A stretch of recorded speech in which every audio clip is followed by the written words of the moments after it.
ప్రియమైన దేవుని వలన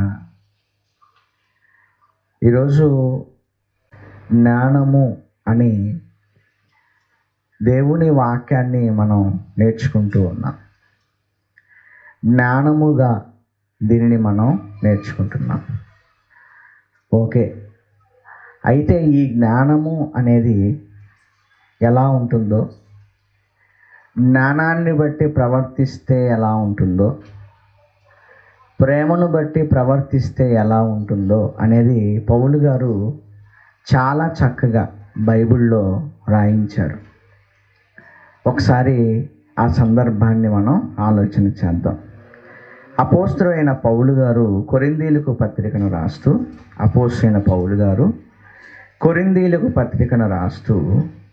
కొరింథీయులకు రాసిన మొదటి పత్రిక చూడండి ఒకసారి.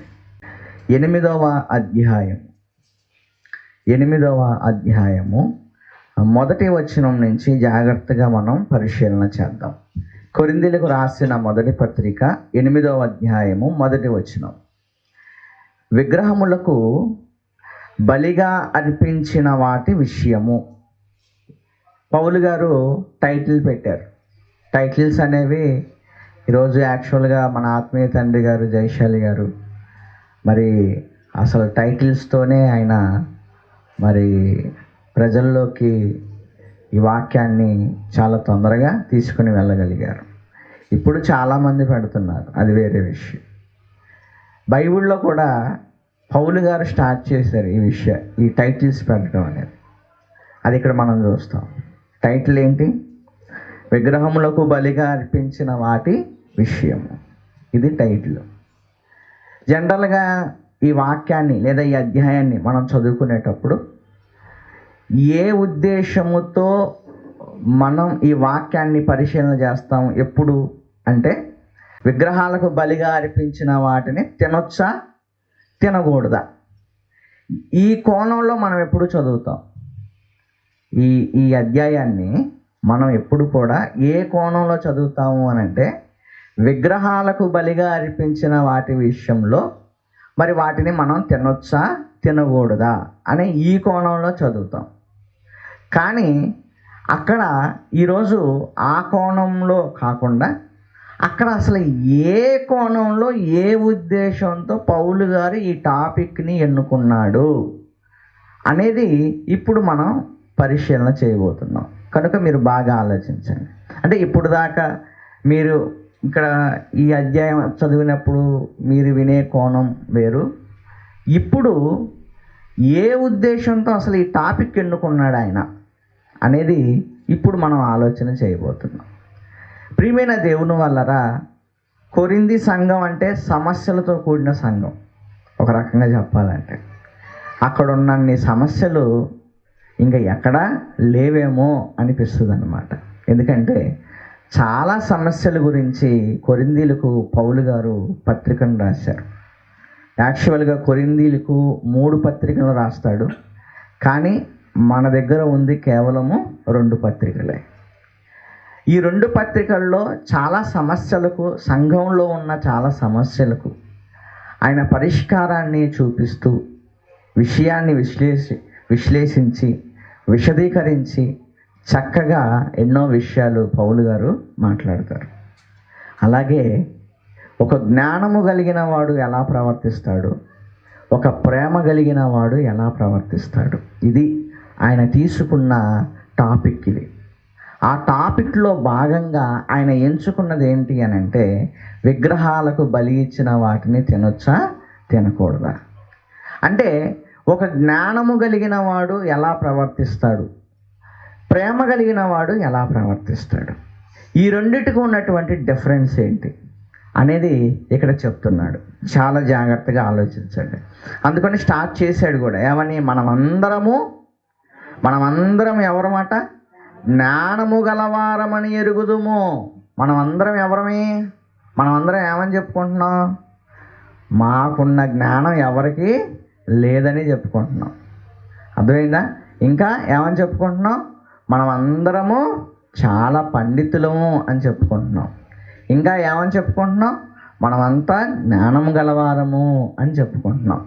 అలాగే పౌలు గారు కూడా ఏమంటున్నారంటే, ఇదిగో మనం అందరము జ్ఞానము గలవారమని ఎరుగుదుము. అయితే జ్ఞానం ఏం చేస్తుందో తెలుసా అని చెబుతూ, జ్ఞానము ఉప్పొంగ చేయును అన్నాడు. జ్ఞానం ఏం చేస్తుందట? ఉప్పొంగేటట్టు చేసిద్దట, ఉప్పొంగిపోయేటట్లు చేసిద్దట. జ్ఞానము ఉప్పొంగిపోయేటట్లు చేస్తుందట. అదే చెప్తున్నాడు పౌలు గారు. జ్ఞానము ఉప్పొంగి చేయును, కానీ ప్రేమ ఏం చేస్తుంది? క్షేమాన్ని కలిగిస్తుంది. దేవుడి ఉద్దేశాన్ని నెరవేరుస్తుంది ప్రేమ. అర్థమైందా? ఈ రెండింటిని ఎన్నుకున్నాడు. జ్ఞానము ఉప్పొంగ చేస్తుంది, ప్రేమ క్షేమాభివృద్ధిని కలుగు చేస్తుంది. ఇది పౌలు గారు తీసుకున్నటువంటి అసలైన టాపిక్. ఆ టాపిక్లో భాగంగా ఒక టాపిక్ని ఎంచుకున్నాడు. అంతే కదా, మనం కూడా ఒక విషయం అర్థం అవ్వటానికి ఏదో ఒకటి ఎంచుకొని దాని గురించి చెప్తాం కదా. అలాగా జ్ఞానము కలిగిన వాడు ఎలా ప్రవర్తిస్తాడు, ప్రేమ కలిగిన వాడు ఎలా ప్రవర్తిస్తాడు, ఈ రెండిటికి ఉన్నటువంటి డిఫరెన్స్ అనేది తెలియచేయటానికి ఒక టాపిక్ని ఎన్నుకున్నాడు. అదే విగ్రహాలకు బలిగా అర్పించిన వాటి విషయం. ఓకే, అసలు ఏం చెప్తున్నాడు ఏమండి? 3వ వచనం మనం చూడగలిగితే, ఒకడు దేవుణ్ణి ప్రేమించిన ఎడల అతడు దేవునికి ఎరుకైన వాడే. 4వ వచనంలో, కాబట్టి విగ్రహములకు బలిగా అర్పించిన వాటిని తినుట విషయము.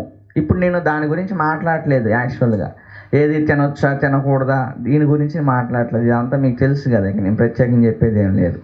కానీ ఇక్కడ అసలు పౌలు గారు ఎందుకు ఎన్నుకున్నాడు ఈ టాపిక్ని అని నేను చెప్పడం నా ఉద్దేశం అన్నమాట. ఇప్పుడు అది ఎన్నుకొని ఆయన ఏమంటున్నాడంటే, లోకమందు విగ్రహము వట్టిదనియు, ఒక్కడే దేవుడు తప్ప వేరొక దేవుడు లేడనియు ఎరుగుదుమో. ఇదంతా మనకు తెలుసా తెలీదా? తెలుసు. లోకమందు దేవుడు ఒక్కడు తప్ప ఇంకా ఎవరు లేరనేది మనకు తెలుసు. 5వ వచనంలో, దేవతలనబడిన వారును ప్రభువులనబడిన వారును అనేకులు ఉన్నారు. అనబడిన వారు మనుషుల చేత అనబడిన వారు, నిజంగా దేవుడు కాదు, మనుషుల చేత అనబడుతున్న వారు అనేకులు ఉన్నారు. ఆకాశమందైనను భూమి మీదనైనను దేవతలనబడినవి ఉన్నను మనకు ఒక్కడే దేవుడున్నాడు, ఆయన తండ్రి. ఆయన నుండి సమస్తమును కలిగెను, ఆయన నిమిత్తము మనం ఉన్నాము, మరియు మనకు ప్రభువు ఒక్కడే, ఆయన యేసుక్రీస్తు. ఆయన ద్వారా సమస్తమును కలిగెను, మనం ఆయన ద్వారా కలిగిన వారము. అయితే అందరి యందు ఈ జ్ఞానము లేదు అన్నాడు. అందరికీ ఏమి లేదట. ఇది జ్ఞానం. మనకి ఏదైనా ఒక విషయం బైబిల్ నుండి తెలిసిందనుకోండి, దాన్ని ఏమంటాం మనం? జ్ఞానం అంటాం, అవునా? అంటే అలాగే మనకు కూడా ఒక విషయం తెలుసు. ఏంటిది? ఏం తెలుసు మనకి? దేవుడు ఒక్కడే ఉన్నాడు, ప్రభు ఒక్కడే ఉన్నాడు అనేటువంటి జ్ఞానం. ఇక ప్రపంచంలో చాలామంది ఓ దేవుళ్ళుగా దేవతలుగా ప్రభువులుగా పిలువబడుతున్నా వాళ్ళు ఎవరు కాదు, ఇగో ఒక్కడే దేవుడు ఉన్నాడు, ప్రభు ఒక్కడే ఉన్నాడు అనేటువంటి జ్ఞానం మనకుంది. అది దీన్ని ఏమన్నాడు పౌలు గారు? జ్ఞానం అన్నాడు. ఓకే, ఈ జ్ఞానం మనకుంది. అయితే అందరి యందు ఈ జ్ఞానం లేదు. ప్రపంచంలో అందరికీ ఉందా ఏంటి? మనకుంది ఈ జ్ఞానం. అందరికి ఉందా? లేదు. అందరికీ లేదు ఈ జ్ఞానం. కొందరిది వరకు విగ్రహమును ఆరాధించిన వారు, కొందరిది వరకు ఎవరు? విగ్రహమును ఆరాధించిన వారు. అంటే విగ్రహారాధన చేస్తూ అప్పుడప్పుడు సంఘాలకు వస్తూ ఉంటారు. అర్థమైందా? కొందరు ఇది వరకు విగ్రహమును ఆరాధించిన వారు గనుక తాము భుజించు పదార్థములు విగ్రహమునకు బలిగా ఇయ్యబడినవని ఎంచి పూజిస్తారు. కొంతమంది ఏం చేస్తారు? ఇది విగ్రహాలకు అర్పించింది అని వాటిని దేవతలుగాను దేవుళ్ళుగాను ఆల్రెడీ ఆ పని చేసి ఆల్రెడీ అందులో విగ్రహారాధన చేసి వచ్చారు కనుక కొంతమంది వీటిని ఎలా స్వీకరిస్తారు అని అంటే, ఇదిగో విగ్రహములకు బలిగా ఇయ్యబడినవని ఎంచి పూజిస్తారు.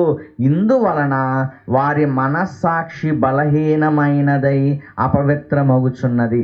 అలా పూజిస్తున్నారు కనుక, ఎలా పూజిస్తున్నారు బాగా వినండి. మీకు ఒకటే తెలుసు, ఏంటి?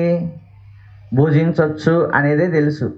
ఎవరు పూజిస్తారు, ఎవరు పూజించకూడదు, ఏంటి దాని వెనక అసలు ఏముంటుంది, ఏ ఉద్దేశం ఉండాలి, ఏంటి ఇవన్నీ తెలియదు మనకు ఒకటే తెలుసు, తినొచ్చు, ఇటీ తింటాను అని తినేస్తారు.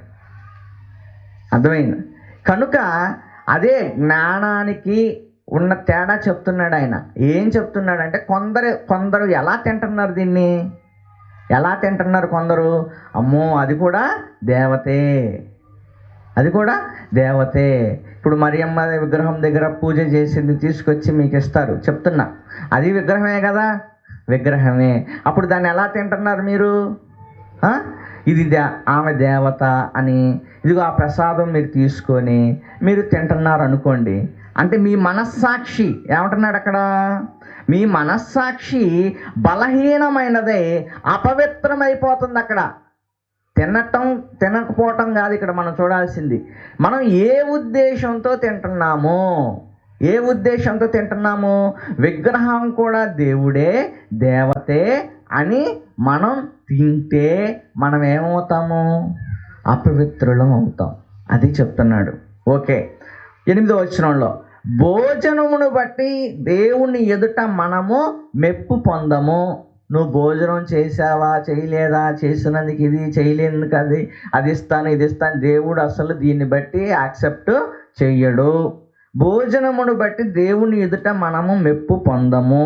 తినకపోయినందున మనకు తక్కువ లేదు, తినినందున మనకు ఎక్కువ లేదు. అయినను మీకు కలిగి ఉన్న ఈ స్వాతంత్రము వలన, మీకు స్వతంత్రం ఉంది. తినచ్చు, తినకపోవచ్చు అండి. స్వతంత్రం అంటే ఏంటి? చేయొచ్చు, చేయకపోవచ్చు. అది స్వతంత్రం అంటారు. చేస్తే చెయ్యి, లేకపోతే లేదు. దాన్నే స్వతంత్రం అంటారు. తింటే తిని, లేకపోతే లేదు. దీన్ని ఏమంటారు? స్వతంత్రం అంటారు. అలాగే పౌలు గారు కూడా ఏమంటున్నారంటే, మీకు ఈ స్వతంత్రం ఉంది. ఈ స్వతంత్రాన్ని 9వ వచనంలో ఏమంటున్నాడంటే, ఈ స్వాతంత్రము వలన బలహీనులకు అభ్యంతరము కలగకుండా చూచుకోండి. ఈ స్వాతంత్రం ఉపయోగించుకొని మీ దగ్గర బలహీనులు ఉన్నారా, బలవంతులు ఉన్నారా అనేటువంటి ఆలోచన మీరు లేకుండా ప్రవర్తించొద్దు అంటున్నాడు. అర్థమైందా? అంటే తినినందువల్ల ఎక్కువేమీ లేదు, తినకపోయినందువల్ల తక్కువేమీ లేదు. అది మీ స్వాతంత్రం, మీ ఇష్టం. అది మీ ఇష్టం. ఎందుకని? లోకమందు దేవుడు ఒక్కడే ఉన్నాడని మీకు తెలుసు, ప్రభు ఒక్కడే ఉన్నాడని తెలుసు, విగ్రహము వట్టిదని తెలుసు. కాబట్టి తింటే తిని, లేకపోతే లేదు. నీకు ఆ స్వాతంత్రం ఉంది. నువ్వు దేన్నైనా యూజ్ చేసుకోవచ్చు. అలాగని తిన్నావు కదా అని దేవుడు ఒకలాగా అనుకొని, తినలేదు కదా అని నీకు మెడలేమి ఇవ్వడం. అర్థమైందా? దేవుడి దగ్గర తక్కువ ఎక్కువేమీ లేదు. కాకపోతే నువ్వు చేయాల్సిన పని ఏంటి అని అంటే, నీకున్న ఈ స్వాతంత్రం వలన బలహీనులు ఎవరైతే ఉన్నారో వాళ్ళకు అభ్యంతరం కలగకుండా చూసుకో అంటున్నాడు. అంటే బలహీనులు ఏమైపోతారు? నువ్వు ప్రవర్తించే ప్రవర్తన బట్టి. నీకు స్వాతంత్రం ఉంది కదా అని నీ దగ్గర ఉన్నవాడు ఎవడో కూడా తెలుసుకోకుండా, ఎలాంటి వాడు ఉన్నాడో తెలుసుకోకుండా, నీకు స్వాతంత్రం ఉంది కదా నేను తినేస్తానని నువ్వు తినేయటం, తిన్న కదా అని తినకపోవటం, ఇలా నువ్వు ఇష్టం వచ్చినట్టు నువ్వు చేసావనుకో, బలహీనులు ఏమైపోతారు? నీ స్వాతంత్రాన్ని బలహీనులు బట్టి నువ్వు ఉపయోగించుకోవాలే తప్ప, ఆ బలహీనులు ఇంకా బలహీనమైపోయేటట్టుగా నువ్వు చేసుకోకూడదు. అది పౌలు గారు చెప్తున్నారు. ఓకే, తర్వాత ఏలయనగా 10వ వచనం చూడండి. ఏలయనగా జ్ఞానము గల నీవు అంటున్నాడు చూడండి. అందుకే జ్ఞానం అనే పదం ఉపయోగిస్తున్నాడు. జ్ఞానము గల నీవు విగ్రహాలయందు భోజన పంక్తిని కూర్చుండగా ఒకడు చూచిన ఎడల, బలహీనమైన మనస్సాక్షి గల అతడు విగ్రహములకు బలియబడిన పదార్థములను తినుటకు ధైర్యము తెచ్చుకొనును కదా. నీకు ఒకటే తెలుసు, ఏంటిది? తినొచ్చు, అదొక్కటే తెలుసు. నువ్వేం చేస్తావు? నీ దగ్గర ఎవడున్నాడా, ఎవడు లేడా, ఏంటి ఇవన్నీ నీకు అనవసరం. గబాలను తీసుకొని తినేస్తావు. అర్థమైందా? గబాలను నువ్వు తీసుకొని తినేస్తావు. కానీ ఒకడు ఉన్నాడు బలహీనమైన వాడు అంటే ఎవరో పైన చెప్పాడు ఏమని, ఆల్రెడీ వాళ్ళు ఎవరో విగ్రహారాధన చేసిన వాళ్ళు, విగ్రహారాధన చేస్తూ అందులో కూడా ఏదో శక్తి ఉందని నమ్మిన వాళ్ళు, ప్రసాదం అనగానే ప్రసాదంగానే తినేవాళ్ళు. ఇప్పుడు నువ్వు ప్రసాదం తింటున్నావు, అక్కడ కూర్చొని నువ్వేం తింటున్నావు, ప్రసాదం తింటున్నావు. ఇప్పుడు ఆ బలహీనమైన వాడు చూస్తాడు. అప్పుడు వాడేమనుకుంటాడు, ఆహా విగ్రహం కూడా దేవతే అన్నమాట, ఈయన కూడా అక్కడ కూర్చున్నాడంటే ఈయన కూడా ఆ భోజన పంక్తిలో కూర్చొని ప్రసాదం తింటున్నాడంటే విగ్రహం కూడా దేవుడే అన్నమాట, దేవతే అన్నమాట అని ఏం చేస్తాడట, ధైర్యం తెచ్చుకుంటాడు. తినకూడదు కదా అనుకునేవాడు కూడా అది దేవుడిగా స్వీకరించి, అది ప్రసాదంగా స్వీకరించి ఏం చేస్తాడు, ధైర్యం తెచ్చుకుంటాడు. అప్పుడు ఆయన ఏమంటున్నాడంటే అందువలన ఎవని కొరకు క్రీస్తు చనిపోయెనో ఆ బలహీనుడైన నీ సహోదరుడు నీ జ్ఞానాన్ని బట్టి నశించును. అర్థమవుతుందా మీకు? నువ్వు జ్ఞానం ఉపయోగించావు అనుకో, బలహీనుడు అయిన వాడు ఏమవుతాడట, నశించిపోతాడు. నేను జ్ఞానిని, నాకు అన్నీ తెలుసు, ఎదుటోడికి ఎవడికి ఏం తెలియదు అని నువ్వు కింద ఎర్రవేగావు అనుకో, నీ జ్ఞానాన్ని బట్టి నశించిపోతారే కానీ రక్షింపబడరు. అందుకే ఆ పదం ఉపయోగించాడు, ఎవని కొరకు క్రీస్తు చనిపోయెనో. అందరి కోసం చనిపోయాడు కదా, రక్షించాలనే తపన లేదా నీలో? అందరి కోసం చనిపోయాడు, ప్రపంచంలో అందరి కోసం చనిపోయాడు ఆయన. నీ జ్ఞానాన్ని నువ్వు ఉపయోగించి ఏం చేస్తున్నావు, ఎదుటి వాళ్ళని ఏం చేస్తున్నావు, నశించేటట్లు చేస్తున్నావు. అరే ఆ సహోదరుడి కోసం మరి యేసుప్రభు మరణించాడు కదా, అతన్ని ఎలాగైనా మార్చాలి కదా, తింటే ఏంది, తినకపోతే ఈ టైంలో తినకపోతే ఏమైంది అని అనుకుంటావా? ఈ టైంలో అతడు బలహీనుడు కదా, నేను తినకపోతే ఏమైంది అని అనుకుంటావా? అనుకో. నీకు ఒకటే తెలుసు, ఏంటిది, తినేయటమే నీకు తెలుసు. కనుక ఎదుటోళ్ళు బలహీనులుగా ఉన్నారా, బలవంతులుగా ఉన్నారా, నేను ఉపయోగించి ఈ జ్ఞానాన్ని బట్టి వాడు నశిస్తాడా, జీవిస్తాడా, ఈ కనీస జ్ఞానం కూడా లేదండి. ఏంటో తెలుసా, మనం జ్ఞానవంతులం. మనం ఎవరమే, జ్ఞానవంతులం. మనకున్న జ్ఞానం ఎవరి దగ్గర లేదు. సమయాలను బట్టి, పరిస్థితులను బట్టి నువ్వు నీ జ్ఞానాన్ని ఉపయోగించగలగాలి. నాకు తెలిసింది కదా, నాకు స్వాతంత్రం ఉంది కదా అని నువ్వు ఏది పడితే అది మాట్లాడావు అనుకో, నీ సహోదరు ఎవరి కోసమైతే క్రీస్తు చనిపోయాడో, ఎవరి కోసమైతే క్రీస్తు ప్రాణం పెట్టాడో అతను నశించిపోతున్నాడు. నీకు ఆ బాధ లేదు. నీకు జ్ఞానం ఉందనే పొగరు, గర్వం తప్ప, నాకు జ్ఞానం ఉందనే అహంకారం తప్ప, ఎదుటివాడు నా మాటలను బట్టి పాడైపోతున్నాడే, వాడు బలహీనుడైపోతున్నాడే, వాడు దేవుణ్ణి వదిలేస్తున్నాడే, ఏమండి వాడిని ఎలాగైనా ప్రేమగా దగ్గర తెద్దాము అనే ఆలోచన నీకు లేదు. అందుకే పౌలు గారు చెప్తున్నారు, జ్ఞానము కలిగిన వాడు ఎలా ఉంటాడు, ప్రేమ కలిగిన వాడు ఎలా ఉంటాడు. ఇప్పుడు చెప్తున్నాడు చూడండి, జ్ఞానము గల నీవు విగ్రహముల యందు భోజన పంక్తిని కూర్చుండగా. అందుకే ఆ జ్ఞానం అనే పదాన్ని ఉపయోగించాడు. నాకు జ్ఞానం ఉంది అంటున్నావు కదా, ఆ జ్ఞానం కలిగిన నాకు స్వాతంత్రం ఉందని నువ్వు ఆ విగ్రహాల దగ్గరికి వెళ్ళి కూర్చుంటే, బలహీనమైన మనస్సాక్షి గల అతడు విగ్రహములకు బలిగా ఇయ్యబడిన పదార్థములు తినుటకు ధైర్యం తెచ్చుకొనును కదా. అందువలన ఎవని కొరకు క్రీస్తు చనిపోయాడో ఆ బలహీనుడైన నీ సహోదరుడు నీ జ్ఞానాన్ని బట్టి నశిస్తున్నాడు. అంతటితో వదల్లా, ఈలాగు సహోదరులకు విరోధముగా పాపము చేయుట వలన, దీన్ని పాపం అంటున్నాడు దేవుడు, గుర్తుపెట్టుకోండి. నీ జ్ఞానపు మాటలు, నీ పొగరు పట్టిన మాటలు వల్ల నీ సహోదరులు నశించిపోతే అది నీకు పాపంగా చుట్టుకోబోతుంది. అది నేనైనా ఎవరైనా సరే, అర్థమైందా? అది పాపంగా చుట్టుకోబోతుంది. ఈలాగున సహోదరులకు విరోధముగా పాపము చేయుట వలనను వారి బలహీనమైన మనస్సాక్షిని నొప్పించుట వలనను మీరు క్రీస్తుకు విరోధముగా పాపము చేయువారగుచున్నారు. మీరు పాపం చేస్తున్నారు, మీకు తెలుసా? జ్ఞానమైన, ప్రేమైనా, ఏదైనా ఒక వ్యక్తిని మార్చటానికే, నీకు గర్వాన్ని తీసుకురావటానికి కాదు, అహంకారపు మాటలు మాట్లాడటానికి కాదు. ఏదైనా జ్ఞానమైన, ప్రేమైన, సహనమైన, ఓర్పైన ఏదైనా సరే దేనికి ఉపయోగించాలండి? చెప్పండి, దేనికి ఉపయోగించాలి? ఒక మనిషి మారటానికి ఉపయోగించాలి. ఒక మనిషి దేవుని దగ్గరకు రావటానికి ఉపయోగించాలి. ఒక మనిషి సత్యం వైపు మళ్ళటానికి ఉపయోగించాలి. అలాంటివి ఉపయోగించకుండా, అర్థమైందా? నాకు జ్ఞానం ఉంది కదా అని ఈ జ్ఞానాన్ని నేను ఎక్కడైనా ప్రదర్శిస్తాను అంటే ఎంతమంది నీ సహోదరులు బాధపడుతున్నారో, ఎంతమంది నీ సహోదరులు నీ నాకు జ్ఞానం తెలుసు అనేటువంటి మాటలను బట్టి ఎంతమంది బలహీనలు అయిపోతున్నారో, ఎంతమంది సత్యంలోకి రాకుండా పోతున్నారో నీకు తెలుసా? వారందరి బట్టి ఆ పాపం నీకు చుట్టుకోబోతుంది. దేవుడు అదే చెప్పాడు.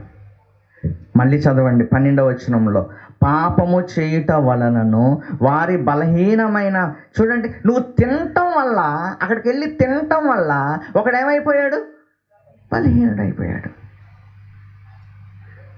నువ్వు తినటం వల్ల బలహీనుడైపోయాడు ఒకడు. పాపం అంటున్నాడు దాన్ని. నువ్వు తినొచ్చు, తినకపోవచ్చు, అది వేరే విషయం. ఆ స్వతంత్రం నీకు ఉంది, ఆ స్వతంత్రం నీకు ఉంది. కానీ నీ స్వాతంత్రాన్ని బట్టి ఎవరైనా నశించారనుకో, నీ జ్ఞానాన్ని బట్టి ఎవరైనా నశించారనుకో, ఖచ్చితంగా ఆ పాపం నీకు చుట్టుకుంటుంది. దేవుడు చాలా ఖచ్చితంగా చెప్పిన మాట ఇది. నేను నా సొంత మాటలు చెప్పట్లేదండి, బైబిల్లో ఉన్నవి ఉన్నట్టుగా మీతో మాట్లాడుతున్నాను. ఏమండి? తర్వాత ఏమన్నాడు చూడండి, కాబట్టి భోజన పదార్థము వలన నా సహోదరునికి అభ్యంతరము కలిగిన ఎడల నా సహోదరునికి అభ్యంతరము కలుగజేయకుండుటకై అసలు నేను ఎన్నటికీ మాంసము తినను. నా సహోదరుడికి నేను మాంసం తినటం ఇష్టం లేకపోతే అవసరమైతే నేను మాంసం మానేస్తాను అంటున్నాడు పౌలు. ఎప్పటికీ తిన్నంటున్నాడు పౌలు గారు. నేను ఎప్పటికీ తిన్నాను, ఎందుకంటే నా సహోదరుడు నేను తినే మాంసం వల్ల నాకు దూరం అవుతాడు అనుకుంటే, ఏంటండి, ఒక మనిషిని రక్షించటం వెనక ఎంత తాపత్రయం ఉండాలి. కానీ జ్ఞానాన్ని ఉపయోగిస్తాను, ఎవరినైనా ఏదైనా అనేస్తాను, దూరం చేసేసుకుంటాను అంటే తప్పు కదండి. అది ఆలోచించండి. ఒక మనిషిని సత్యం వైపు మళ్ళించటానికి మనం ఎంత ప్రేమ చూపిస్తున్నాము చెప్పండి? ఎలాంటి ప్రేమ చూపిస్తున్నాము? ఏమండి, పవన్ మీకు అందరికీ తెలుసు కదా. పవన్ కొన్ని సంవత్సరాల క్రితం ఒక మాట చెప్పాడు, అన్నయ్య ఇది అందరికీ సింహగర్జనలు ఇద్దామన్నా. ఎందుకంటే చదువుకుంటారు, చదువుకున్నప్పుడు ఏదో ఒక మాట వాళ్ళని ఆకర్షిస్తుంది. రేపొద్దున వాళ్ళ ప్రసంగాలలో ఏమైనా ఇలాంటి విషయాలు వాళ్ళు మాట్లాడవచ్చు. వాడి దగ్గరికి నేను ఎందుకు వెళ్తా, వీడి దగ్గరికి నేను వెళ్తా అన్నాం అనుకో, అక్కడ పని జరిగిద్దా? పని జరగదు. మనం ఏమవ్వాలి? కొన్ని వేల రూపాయలండి ఖర్చు పెట్టాడు తమ్ముడు, కొన్ని వేల రూపాయలు. మనమంతా వెళ్ళాం, చాలామంది దైవజనుల దగ్గరికి వెళ్ళాము, ప్రేమగా పలకరించాము, సింహగర్జన ఇచ్చాము. నాకైతే ఒకటే నమ్మకం ఉంది, ఆ పుస్తకం వాళ్ళ ఇంట్లో ఉంటే ఒకవేళ వాళ్ళు చదవకపోయినా వాళ్ళ పిల్లలు ఎవరో ఒకరు ఖచ్చితంగా, ఎవరు సత్యానికి ఆకర్షితులు అవుతారో వాళ్ళు ఖచ్చితంగా దాన్ని చదువుతారు. మనకు తెలియదు, ఖచ్చితంగా మనం చేసిన పని ఏదో ఒక రూపంలో పని జరిగిద్ది. అర్థమైందా? ప్రేమగా వెళ్ళాలి, పలకరించాలి. ఇదిగోండి ఇది చదవండి, ఇది చదవండి ఒకసారి అని ఇచ్చాం. ఏమో వాళ్ళు చదివితే చదవచ్చు, లేకపోతే వాళ్ళ పిల్లలు చదవచ్చు, లేదా వాళ్ళ కుటుంబం ఆయన భార్య చదవచ్చు, లేకపోతే ఎవరో అక్కడ పనిచేసే వాళ్ళు చదవచ్చు, లేకపోతే సంఘస్థులు ఎవరికైనా బుక్ దొరకవచ్చు కదా. పని చేస్తుందా, పని చేయదా? అదే మనం ప్రేమించకపోతే మన సహోదరులకి మనం ఈ జ్ఞానాన్ని చెప్పగలమా? చెప్పండి. బయట వెళ్తాం, మనం ఏదో ఒక ప్రాంతానికి వెళ్తాం, అక్కడ సువార్త చెప్పాలి. సువార్త చెప్పాలన్నప్పుడు పాస్టర్ గారి దగ్గరికి వెళ్ళాలి కదా మనం అక్కడ, అవునా? స్థానికంగా ఉన్న ఆయన దగ్గరికి వెళ్ళాలా వద్దా? వెళ్ళాలి. వెళ్ళి ఏం చేయాలి? వందనాలండి, ఇదిగో ఇక్కడ మేము సువార్త చెప్పాలనుకుంటున్నాం, మంచి మాటలు చెప్పాలనుకుంటున్నాం అని ఆయన దగ్గర పర్మిషన్ తీసుకొని మనం అక్కడ సువార్తను చేస్తున్నాం. సత్యాన్ని ఏం చేస్తున్నాం? ప్రకటిస్తున్నాం. సత్యం ప్రకటించటం ముఖ్యమా? తర్వాత ఆ సత్యం ద్వారా 10 మందిని కాపాడటం ముఖ్యమా? మనకు జ్ఞానం ఉంది కదని విర్రవీగటం ముఖ్యమా? ఆలోచించుకోండి. మీరంతా బోధకులుగా రేపొద్దున చక్కగా వాక్యోపదేశం చేయబోతున్నారు సమాజంలోకి వెళ్ళి. మీరందరూ ఆలోచించుకోండి. మీ జ్ఞానాన్ని బట్టి నశించారనుకోండి, ఖచ్చితంగా ఆ సహోదరులను బట్టి ఆ పాపం నీకు చుట్టుకుంటుంది. ప్రేమ చూపించాలి, అది దేవుడు చెప్తున్నాడు. ప్రేమ చూపించాలి. ఏమండి? అందుకే ఏమన్నాడు 2వ వచనంలో, జ్ఞానము గలవారమని ఎరుగుదుము. జ్ఞానం ఏం చేస్తుంది? ఉప్పొంగ చేస్తుంది. ఈరోజు అందరూ మాకు జ్ఞానం తెలుసు, మాకు వాక్యం తెలుసు అని అక్కడ ఆగిపోయారు. అందుకే సమస్యలన్నీ. జ్ఞానం కాదు, జ్ఞానం కంటే గొప్పది ప్రేమ అనేది ఒకటి ఉంది. దాన్ని మన సహోదరుల పట్ల మనం చూపించాలి అని ఎవరైతే అడుగులు వేస్తారో ఈ గొడవలన్నీ పోతాయి. ఆలోచించండి. కనుక దేవుని పిల్లలుగా మన జ్ఞానమైనా, నేను ఒకటే చెప్తున్నా, మనం ఉపయోగించే జ్ఞానమైనా, మనం చూపించే ప్రేమైనా ఒక మనిషిని రక్షించేదిగా ఉండాలే తప్ప ఒక మనిషి దేవునికి దూరం అయ్యే విధంగా ఉండకూడదు. అది గుర్తుపెట్టుకోండి. ఒకవేళ మన జ్ఞానంతో ఎవరినైనా మనం పోగొట్టుకుంటే ఖచ్చితంగా ఆ పాపం మనకి చుట్టుకోబోతుంది. కనుక దేవుని వారలారా ఆలోచించండి. అందుకే కొరింథీయులకు పత్రికను రాస్తూ 13వ అధ్యాయం చూడండి ఒకసారి. 13వ అధ్యాయం మనం చూడగలిగితే 1వ వచనం నుంచి ప్రేమ ఎంత గొప్పదని చెప్తున్నాడు చూడండి. ప్రేమ ఎంత గొప్పది. 13వ అధ్యాయం 1వ వచనం నుంచి, మనుషుల భాషలతోనూ దేవదూతల భాషలతోనూ నేను మాట్లాడినను ప్రేమ లేనివాడనైతే, నాకు ప్రేమ అనేది నా సహోదరుల పట్ల నాకు లేకపోతే మ్రోగెడు కంచును గణగణలాడు తాళమునై ఉందును. అంటే ఎంత ఇంపార్టెంటో చెప్తున్నాడు చూడండి. నాకు 14 భాషలు వచ్చండి. ఎవరికేంటయ్యా నీ 14 భాషలు వస్తే నువ్వు నిజంగా నీ సహోదరు పట్ల ప్రేమ చూపిస్తున్నావా? ఏమండి? తర్వాత ఏమన్నాడు? ప్రవచించు కృపావరము కలిగి మర్మములన్నీయు జ్ఞానమంతయు. అండర్లైన్ చేసుకోండి ఆ మాటలు, ఇప్పుడు దాకా చదవలేదేమో. ఏమండి? జ్ఞానమంతయు ఎరిగిన వాడనైనను, అంటే బైబుల్ అంతా నాకు తెలుసు అని నువ్వు అనుకున్నా, ఒకవేళ తెలిస్తే తెలిసిన వాడిగా ఒకవేళ అనుకున్నా, కొండలను పెకిలింపగల పరిపూర్ణ విశ్వాసము గలవాడనైనను. నీకు ఎంత విశ్వాసం ఉంది? కొండలను ఏం చేయగలవాట? పెకిలించేయగలవాట. ఆవగింజంత విశ్వాసం అంటే ఈ కొండ అవతల పడమంటే పడిపోద్దట. ఆవగింజంత విశ్వాసం, కొండలను పెకిలించగలిగినంత విశ్వాసం, అంత సీన్ మనకు లేదు వాస్తవానికి.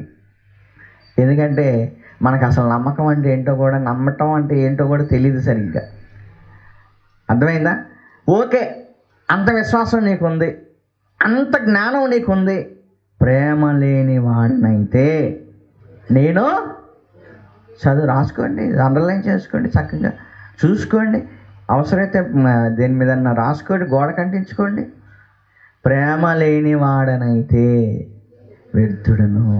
ఏమయ్యా, నీకున్న జ్ఞానం నీకు ప్రేమ దగ్గర తీసుకెళ్ళలేదా? నీకున్న జ్ఞానం నిన్ను ప్రేమ వైపు నడిపించలేదా? నడిపించాలి, కానీ నువ్వు ఆగిపోయావు అక్కడ. ఆ తర్వాత ఏమన్నాడండి? బేదల పోషణ కొరకు నా ఆస్తి అంతయు ఇచ్చినను. బేదల పోషణ కొరకు ఆస్తి ఇచ్చి ఎవరున్నారు ఇప్పుడు? ఎవరున్నారా? మన వాళ్ళు ఎవరున్నారండి? బేదల పోషణ కొరకు ఆస్తులు అమ్మే వాళ్ళు ఎవరు ఉన్నారేంటి? ఎవరు లేరు. అందుకే అన్న వీటికి మనం తగిన వాళ్ళమేం కాదు, కానీ చెబుతున్నా. అది బేదల పోషణ కొరకు ఆస్తి అంతా ఇచ్చినను, కాల్చబడుటకు నా శరీరము అప్పగించినను, ప్రేమ లేని వాడనైతే నాకు ప్రయోజనము లేదు. లేదు, నేను ప్రేమ చూపించకపోతే నాకు ఎలాంటి ప్రయోజనం లేదు. ఏంటి ఎంత చేసినా కానీ? అవును, అంత చేసినా కానీ. ఏమండి తర్వాత అన్నాడు, ప్రేమ ఏం చేస్తుందో తెలుసా? దీర్ఘకాలము సహిస్తుంది, దయ చూపిస్తుంది, ప్రేమ మత్సరపడదు, ప్రేమ గర్వంగా ఉండదు. డంబము అంటే ఏంటి? గర్వముగా ప్రవర్తింపదు, అది ఉప్పొంగదు, అమర్యాదగా నడవదు, స్వప్రయోజనమును విచారించుకొనదు, త్వరగా కోపపడదు, అపకారమును మనసులో ఉంచుకోదు. అర్థమైందా? మనలో ఈ బలహీనతలన్నీ ఉన్నాయంటే మనలో ఏమి లేదు చెప్పండి? ప్రేమ లేని వారంగా మనం ఉంటున్నాం. తర్వాత చూడండి, ఇంకా అయిపోలా. ఇంకా దుర్నీతి విషయమై సంతోషపడక సత్యమునందు సంతోషించు, అన్నిటినీ తాలుకొనును, అన్నిటినీ నమ్మును, అన్నిటినీ నిరీక్షించును, అన్నిటినీ ఓర్చును. అన్నిటినీ ఓర్చుకుంటుంది. ఎందుకు వచ్చినో? ప్రేమ శాశ్వత కాలం ఉంటుంది. శాశ్వతంగా నిలిచేది ఏంటో తెలుసా? ప్రేమ ఒక్కటేనండి, ఒక్కటే. అదొక్కటే నిలిచిపోద్దట శాశ్వత కాలం. ఆ తర్వాత ఏమంటున్నాడు? ప్రవచనాలు ఏమైపోతాయి? నిరర్ధకమైపోతాయి. భాషలు ఏమైపోతాయి? నిలిచిపోతాయి. జ్ఞానం కూడా నిరర్ధకమైపోతుంది అన్నాడు. చూడండి, మనం ఆ రెండు ఆగిపోయిన అన్నప్పుడు మరి ఇది కూడా ఆగిపోద్దిగా. ఆగిపోదా? భాషలైనను ప్రవచనములైనను నిరర్ధకమగును, భాషలైనను నిలిచిపోవును. మరి దీన్ని నమ్ముతున్నప్పుడు దీన్ని నమ్మాలిగా నువ్వు. జ్ఞానమైనను ఏమైపోద్ది? నిరర్ధకమైపోద్ది. అర్థమైందా? మనము కొంత మట్టుకే ఎరుగుదుము, కొంత మట్టుకే ప్రవచించుచున్నాము, కానీ పూర్ణమైనది వచ్చినప్పుడు పూర్ణము కానిది నిరర్ధకము అగును. 13వ వచనం, విశ్వాసము, నిరీక్షణ, ప్రేమ, ఈ మూడు నిలిచి. ఇందులో జ్ఞానం ఉందా? ఈ మూడిట్లో జ్ఞానం ఏమైనా ఉందా? లేదు. ఏమి నిలుస్తాయట? విశ్వాసము, నిరీక్షణ, ప్రేమ, ఈ మూడు నిలుస్తాయట. మళ్ళీ వీటిలో శ్రేష్టమైంది ప్రేమ. ఇది ఉంటే పరలోకం వెళ్తుంది. జ్ఞానం ఉంటే రాదు పరలోకం. జ్ఞానం దగ్గర ఆగిపోతే రాదు. జ్ఞానం మనకి ఏం చేయగలగాలి? ఈ జ్ఞానం మనల్ని ఎక్కడికి తీసుకెళ్ళగలగాలి? ప్రేమ వైపు నడిపించగలగాలి, ప్రేమించగలగాలి, అపకారికి ఉపకారము చేయగలగాలి. అర్థమైందా? మన మీద కోపడుతున్న వారిని మనం ఏం చేయగలగాలి? ప్రేమించగలగాలి. ఇది లేనప్పుడు మనం ఏం చేసినా వేస్టే. అర్థమైందా? ఏం చేసినా వేస్టే. ఇది ఉందా? అయితే నువ్వు దేవుడు ఎలా ఉన్నాడో అలాగ నువ్వు మారిపోతావు. అర్థమైందా? యేసుక్రీస్తు వారు ఎందరినో ఏం చేశాడు? ప్రేమించి తన ప్రాణం మంచి వాళ్ళ కోసం ఇచ్చాడా? చెడ్డల కోసం కూడా ఇచ్చాడా? అసలు చెడ్డవాళ్ళ కోసమే కదా ఆయన ప్రాణం పెట్టాడు. అదే కదా బైబిల్ చెప్తుంది. యోహాను గారు రాసిన పత్రిక చదవండి. జ్ఞానం నిన్ను ఉప్పొంగ చేస్తుందని గుర్తుపెట్టుకో. జ్ఞానం నిన్ను గర్వంగా పలికేటట్లు చేస్తుందని గుర్తుపెట్టుకో. దయచేసి మన వాళ్ళు జ్ఞానం దగ్గర ఆగమాకండి. మీరు జ్ఞానం దగ్గర ఆగిపోమాకండి. అన్నిటికంటే శ్రేష్టమైనది ప్రేమ. అది చూపించడానికి ప్రయత్నం చేయండి. అది చూపిస్తే చాలండి, సంఘాలన్నీ చక్కగా ఉంటాయి. అందులో ఎటువంటి అనుమానం లేదు. నువ్వు వాక్యం చెప్పావు అంటే ఒక మనిషి మారాలి, ఒక మనిషి తన మనసును మార్చుకోగలగాలి, ఒక మనిషి తన జీవితాన్ని దేవుని కోసం మలుచుకోగలగాలి, నీ దగ్గరికి రాగలగాలి, నీతో మాట్లాడగలగాలి, నీతో ఇంకా షేర్ చేసుకోగలగాలి అన్ని విషయాలు. అలా కాకుండా నీ వాక్యాన్ని బట్టి, నా జ్ఞానం ఉందని దాన్ని బట్టి నువ్వు ఒక మనిషిని దూరం చేసుకున్నావు అనుకో, ఆ మనిషి ఇంకా ఎప్పటికీ దేవుడి దగ్గరికి రాకపోవచ్చు, సత్యం దగ్గరికి రాకపోవచ్చు. అర్థమైందా? ప్రేమ చూపించు, నువ్వు వెళ్ళు, నీ సహోదరుల దగ్గరికి వెళ్ళు. వాళ్ళు తప్పు చెప్పినా వెళ్ళు, తప్పే ఉంది. వాళ్ళ దగ్గరికి వెళ్ళు, మాట్లాడు, పలకరించి ఆప్యాయంగా వాళ్ళకి ప్రేమగా చెప్పు. ఒకసారి వినరేమో, 2 సార్లు వినరేమో, 3వసారి వినొచ్చు కదా. అవునా? అది మనం చూపించాల్సిన ప్రేమ. అంతే తప్ప వద్దు మనకి గర్వపు మాటలు కానీ, జ్ఞానం ఉందనే గర్వం కానీ మనం ఉంటే మనం కోల్పోతాం. ఇంకంతే. ఇక ఇందులో మనం చేయగలిగింది నేను చేయగలిగింది ఏమీ లేదు. అర్థమైందా? కోల్పోతాం. కోల్పోయామంటే మన వల్ల ఎవరైనా నష్టపోయారు అని అంటే తప్పకుండా ఆ శిక్షణ అనుభవించాల్సి వస్తుంది. ఓకే, ప్రార్థన చేసుకుందాం. కళ్ళు మూసుకోండి.